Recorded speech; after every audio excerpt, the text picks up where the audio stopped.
देखिए, राहुल गांधी जी का one point agenda है कि बिना मुंह धोए मोदी जी को कोसना। सुबह उठ करके हाथ मुंह धोए बिना मोदी जी को गाली देना शुरू कर देते हैं।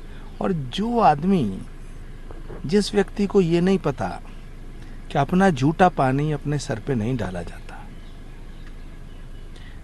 वो आदमी नरेंद्र मोदी जी के ऊपर इस तरह की टिप्पणियां करते हैं। सच बात यह है कि राहुल जी को भारत की संस्कृति, भारत की सभ्यता, भारत की परंपराएं, उनका बोध नहीं है।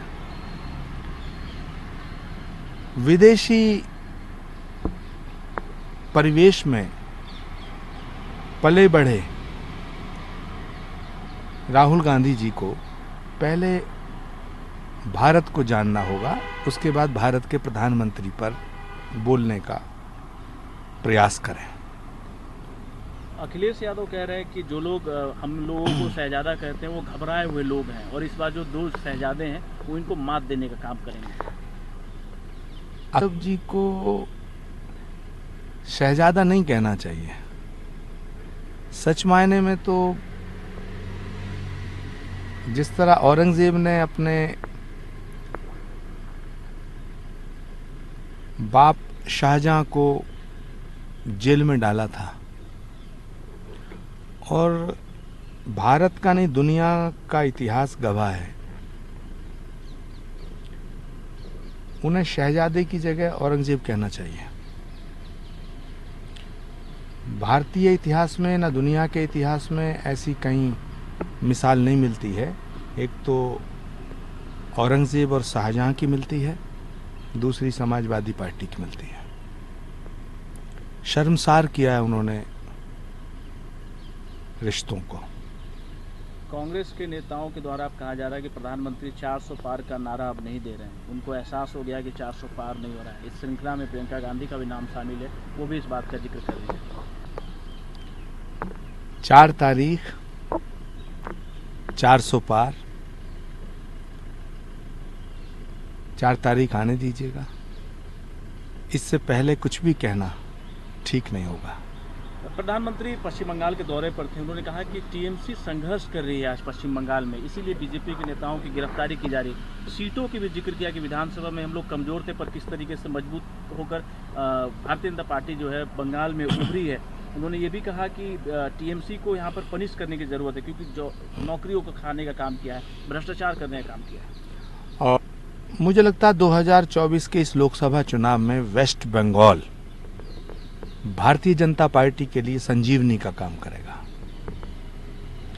वेस्ट बंगाल में हिंदुत्व जागृत हो चुका है, और जब हिंदुत्व जागृत होता है तो जय श्री राम से चिढ़ने वाले लोगों की लंका दहन हो जाती है। ममता दीदी के प्रति मेरी बड़ी सहानुभूति है, हमेशा रही है, लेकिन इस बार टीएमसी का बोरिया बिस्तरा बंगाल की जनता ने बांधने का फैसला कर लिया है। ममता जी अपने जीवन की सबसे बड़ी क्राइसिस से गुजर रही हैं, और 4 जून के बाद टीएमसी कई भागों में विभाजित हो जाएगी। आखिरी सवाल है, जिस तरीके से आरक्षण को एक बड़ा मुद्दा बनाया अपोजिशन ने, हालांकि प्रधानमंत्री इस बात का जिक्र बार बार कर रहे हैं कि सबसे बड़ी दुश्मन अगर कोई है तो कांग्रेस पार्टी है, और इनके एजेंडा में मुस्लिम लीग का एजेंडा नज़र आता है। माइनॉरिटीज़ को ये लोग रिजर्वेशन देने का काम करते हैं। पश्चिम बंगाल में भी इस बात का जिक्र किया कि टीएमसी ने भी ऐसा ही कुछ किया, अपने वोट बैंक के लिए सिर्फ और सिर्फ नुकसान पहुँचाया।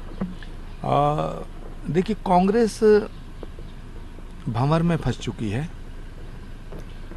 और कांग्रेस को भंवर में लाने का काम किसी गैर ने नहीं किया है, कांग्रेस के सबसे बड़े नेताओं ने किया है।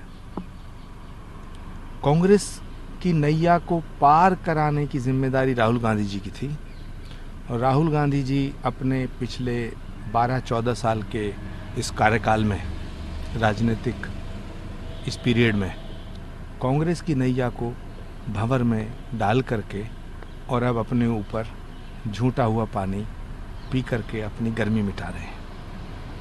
मुझे लगता है कि अब कोई रास्ता बचा नहीं है। राहुल गांधी जी कांग्रेस के खेवनहार थे, लेकिन राहुल गांधी जी कांग्रेस के बंटाधार बन चुके हैं।